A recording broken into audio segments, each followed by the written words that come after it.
Okay, get excited. We're on to our fifth and final thigh exercise. We've done dumbbell squats, we've done leg extensions, we've done leg curls, we've done the hip adduction, the inner thighs. This one surpasses all of them. It's a finishing move. It's called a frog squat, but it really puts basically the best of both worlds together. It does a leg extension and a squat at one time with no equipment, no machine. This is great to do if you're on the road, if you're in a hotel. It's kind of an isolation compound movement. It's almost like a squat, but you're using only the knee joint instead of the knee and the hip joint. It's very difficult. There's actually 3 different positions I can put you in to make it a little bit easier. It's very safe on the knee, believe it or not. It kind of looks awkward, but it's safe on the knee joint. If you do have any knee pain or have any knee problems, you may want to avoid this one, but you can also do this isometrically. You can kind of lock yourself into different positions and not go through any kind of movement. You can stay in fixed positions without injuring the knee. And even an isometric contraction, just holding it statically, is still a big demand on the quadricep muscles. So anyway, let's go on to the first position, the easiest one. I'll meet you when I get there. Going down. Okay, I'm here, I made it. Not for long though. I'm in the frog squat position. My forearms are resting on my thighs, taking off part of my upper body weight, and my weight is through my heels. One thing before you go any further, don't try this until you watch the entire clip. Learn all the ins and outs of this exercise. Make sure you know how to get out of it, especially before doing this. You definitely don't want to twist or tweak your knee at all. So forearms on my thighs, my hands in the praying position because I'm going to need it, and you're going to lift your hips up and lower your hips back down. This is actually quite safe on the knee if you do it slowly and correctly. And you're going to get down this low position, maybe looking in a mirror in front of you. You're trying to keep your head like it's in a vise. So my eyes, if I were in front of a mirror, should be lined up on my eyes the entire movement. And this is an easy way to do this. I'm supporting a lot of my body weight. To make it a little bit harder, I can take my hands off my thighs, place them on the ground in front of me, and continue the movement. So your hands are still giving you a little help, but not that much. And by keeping your hands down, it also helps keep your head down throughout the entire exercise, just so you can focus on lowering and raising your hips. It really is the best transition to the next and the most difficult position. Now watch the arms. Aha, the true frog squat. Your arms aren't helping out at all, and all of your body weight is now supported by your legs in a very biomechanically inefficient position. These are a lot tougher than they look.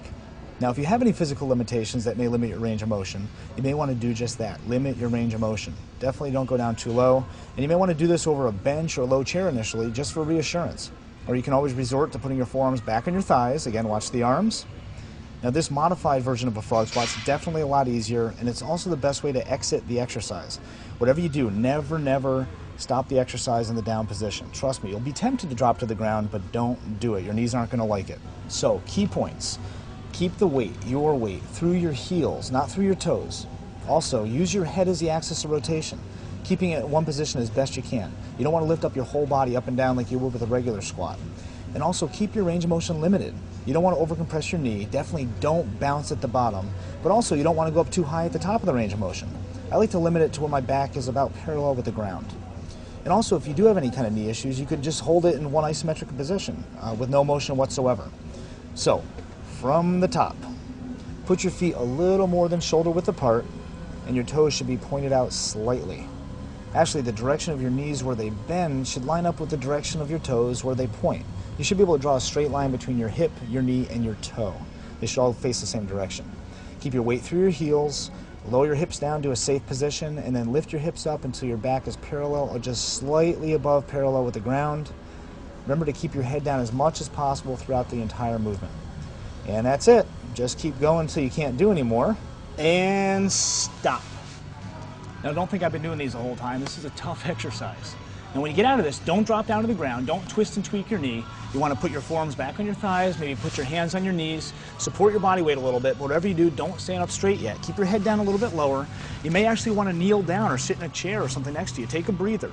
You know, what happens when you're doing any kind of lower body movement or any kind of exercise in general, you're dilating blood vessels in that area. But when you dilate blood vessels in the lower body, like doing a big muscle exercise like frog squats, as soon as you stop, the blood wants to rush into that area to help clear out some of the waste products you've created. Now, if you stand up straight, the blood sinks because of gravity. It goes down to those open blood vessels, and you get dizzy. You get something called orthostatic hypotension. It's hypotension. You're actually lowering your blood pressure, and it's a protective mechanism. Your body's trying to go horizontally to get blood to the brain, but it's not very safe. So. Always get up in segments. If you do lower body movements and you're working big muscles, especially when you first start off an exercise program and your blood volume hasn't raised up sufficiently, just kind of get up in segments. Do lower body, then kneel, then sit, and then stand and move on. Don't just stand up, lock out your legs, and let everything sink. It's not the safest way to go. Anyway, that's it for frog squats. We're on to our next exercise for lower body, our last one, and that is the calf raise.